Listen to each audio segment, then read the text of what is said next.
What's good, y'all? Welcome back to the CFL podcast where we talk everything college football, especially HBCU football. Now, real quick, do me a favor. After you're done with this video, go and watch my interview with Grambling State legend quarterback Bruce Eugene. Okay, I just uploaded it. It's about 40 minutes long, so get your popcorn, do all that, watch the interview. It's a lot of great stuff in that. Y'all should really check that out. All right, but back to the video. Jackson State, Coach Prime is back at it again. He has another 4-star. Y'all, how many scholarships do these guys have? Maybe he already recruiting and we're just finding out about it. But y'all, I sat back and I watched y'all with the jokes. I watched the group chat. Y'all was laughing. Jackson State, they still gotta come through us. Blah blah blah. They ain't gonna be all that. We'll see. I'm gonna let y'all have y'all fun now. I'm going to let y'all get y'all laughs out simply because Jackson State needs this type of adversity to make them go harder. They shouldn't even think that just because they have this talent that, things are going to be easy for them. Not saying that that's what they're thinking, but this is just extra motivation for when the fall comes. So I don't even mind it. Get your jokes out, get your trash talk out. I love all of it. Do what you got to do. But like I've been saying, Jackson State and foe, and I'm sticking to that. Okay, and if they are underwhelming this season, I will eat my words. I will come on here and I will eat my words and I will say I was wrong. Deal. All right.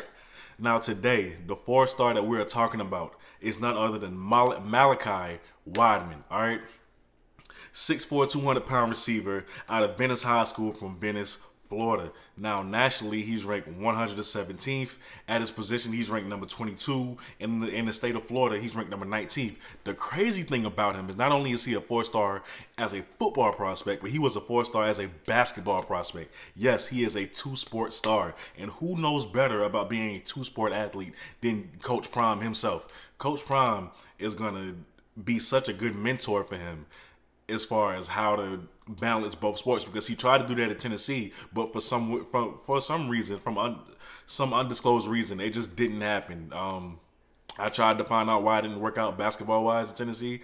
It didn't just come up, so we don't know why, unless maybe one of y'all know. Y'all can tell me down in the comments. Now, in basketball, he was the 146th best prospect overall, 31 in his position. And that's about it. He was a 4-star guy. They don't really do much with basketball. It's just 2 rankings, I guess. So he committed to the Vols February 5th of 2020 because he is out of the class of 2020.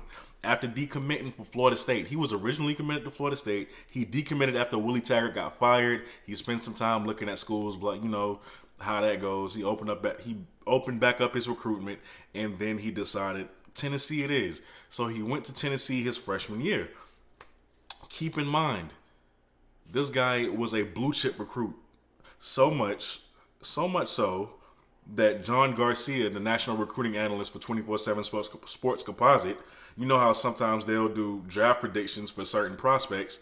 He was rated a 2nd to 3rd round guy out of high school. Not only that, he was compared to Jonathan Baldwin, who plays for the 49ers. I think he's still in the 49ers, if I'm not mistaken. Let me know down below if I'm wrong, all right? But he was a blue chip guy in basketball and football, and he was a very big target for the Tennessee coaching regime. So when they got him, they were ecstatic. He's so good that he played in 6 games in his freshman season. 6 games. He didn't start. He didn't start any of them. So let's just know that, okay? Because when you hear this stat, you're going to think, oh, well, he's not that good. He had 1 catch for 24 yards against Kentucky in a blowout loss. Now, like I said before, when you hear that stat, you think, oh, this dude's trash. No, he's not. He was always coming in as a backup. He was getting in like the 4th quarter of games and real late in games where it's not much of a contribution to be made. The only other stat I have of him, is another game he had where he had a block in the back and he had 1 target in the red zone that he just couldn't get. So it wasn't like he was getting much attention when he was in the game. but he was good enough to be one of those true freshmen that started from his freshman year. Now, because he played 6 games instead of 4, he burned that red shirt. That's important to know. Because of COVID, people did get an extra year of eligibility, but his red shirt is burnt. There's no possibility of that because he played 6 games instead of 4. Now, I'm gonna read y'all a quote from John Garcia, the national recruiting analyst, on Malachi Wideman. All right, Steve on the gridiron. Yo, not only do you have Quadarius Davis, but now you got Malachi Wideman. Shador is very happy because he even posted, it tagged him and said, "Hey, welcome." And a lot of the Jackson State players are doing it as we speak on Instagram. Okay, let me tell you a few things about this dude. Effortless leaper. Okay, he has true ball skills. Body control is crazy. Okay, he has a long stride. He runs with a long stride. The way this dude jumps, he has bunnies. He has bunnies to be a 6'4" guy. Like, bro, when he jumps, you're in awe looking at it. Okay, he can go up there with anybody. All right, I mean at 6'4", you should definitely be able to do so. But he can really jump. Okay. He has the ability to get yards after the catch. Like I said, if you're 6'4", 200 pounds, you should definitely be able to do so. So I'm not gonna say I'm not gonna say like I'm highly impressed, but it's just something that he should be able to do. So I'm glad that he has that ability to do that. All right, he can make plays in traffic. Very important. You can double him all you want to. I'll take pride in saying this. You can double him all you want to. If Shador puts that ball in a position to where he can go get it, I'm going with him. I'm going to bet that he's going to come down with that ball 9 times out of 10. That's just how good he is with the catch in traffic. Okay. Now he has good feeling awareness. He's a raw route runner.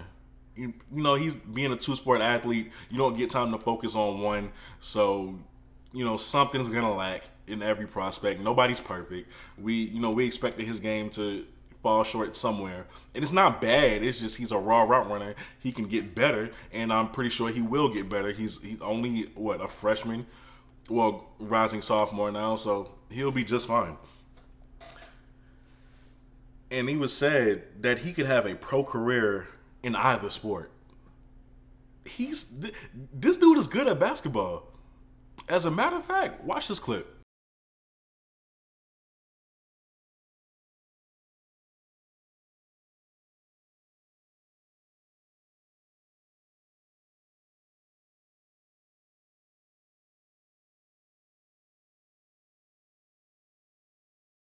Yeah, exactly. The boy got bunnies, like I told you. All right. Now, it's important to mention that during spring practices, he was limited by a hamstring injury, so much that he was practicing. He wasn't really practicing, but he was rehabbing on the sideline of practices with the trainers and the other staff members as well. But he never really participated in the practices, okay? And besides that, he was gone for every other spring activity. The spring game, the orange and white spring game for the Vols, he was completely absent. Everything else, he was completely absent. He just left. So much so that, some fan forums for the Volunteers were even wondering, where is he? He was just gone. And I think, he just made up his mind at that point, like, this isn't for me. Basketball wasn't working out with Tennessee. We know now that it was important to him to be able to play both sports. And because it wasn't working out at Tennessee, and maybe because things didn't go the way he wanted to at Tennessee on the football side of things, he just decided to leave. I mean, it happens. I'm not going to say I know for sure, but to me, those two things that we know is important to him played a factor into him leaving. That's what I'm gonna go with. So don't quote me on that. All right. Now, his senior years of high school, he garnered attention when he doubled his production by having 65 catches, 1,064 yards, and 13 touchdowns. That boy's a monster. Listen to me. This boy can dunk. This boy can cross you over. This boy can catch in traffic. This boy could shoot, he could dribble, he could pass. He can block, tackle, score the touchdown, snap the ball, hold the snap, and kick the extra point. Hell, the boy will fill up the Gatorade cooler, walk the dog, and paint your backcourt. I'm telling you, that boy can flat out play football. What can he do? What can he do? Now, yes, he's a freshman. Well, he's not a freshman anymore. He's a sophomore. Yes, he's a young guy. Limited experience. He didn't produce much in the time that he had in his freshman year, but he does have 6 games of experience versus SEC competition. Whether he played good or not, it definitely made him better. Those were trials and tribulations that he had to go through, and he went through it, and I'm pretty sure he learned something from that, and he came out better. All right? So like I said, y'all gonna see. Y'all gonna see. All the laughing and the joking you're doing, you're gonna see what Jackson State got for you. And when it happens, ooh, I'ma laugh. I'ma laugh. Cause I've been one of the few people who've been with JSU from the very start. So if it happens, I'ma laugh, all right? All out of good fun, of course. Not gonna tease y'all or anything like that. But like I said, he could pass, he could run. The boy probably could throw. You feel me? He could catch the ball, he could run the ball, he could cross over, he can do this, he can do that. The boy. All right, now let me chill because I'm playing with most of it. But yeah, no, it's not much that he can't do. He's a jack of all trades for his position. I cannot wait to see the next, most likely the last big announcement for Jackson State, being that the season is almost around the corner. I can't wait to see who's gonna be next. I'm still rolling with Jackson State versus everybody. Realistically speaking, I think they'll lose 2 games. I'll give them 2 games. Alcorn is going to be one of them. In my opinion, I don't think they'll get blown out by Alcorn by any means, but I think the experience of Alcorn might outweigh them. So I'll give them a loss to Alcorn, and the other one I don't know. Maybe it could be a slip up game or something like that. I don't know, but Alcorn is the one loss that I have for them for sure. The second loss, we'll see what happens. So, get excited. If you are a JSU fan, get excited. If you are not a JSU fan, you should be worried. Just a little bit. You should be worried a little bit, all right? All right, but nah, for real. If y'all made it to the end of the video, man, thank y'all for watching. Like I said, I just uploaded a video with Grambling legend Bruce Eugene. Go watch that. Go check that out, man. I was very hyped to do it. Very nervous, too. You could probably tell in the video. That's my first ever interview, so, you know, emotions was just everywhere.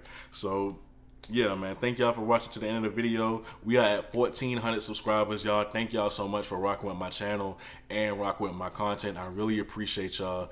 Collegiate Football Legion, I'm out. Peace.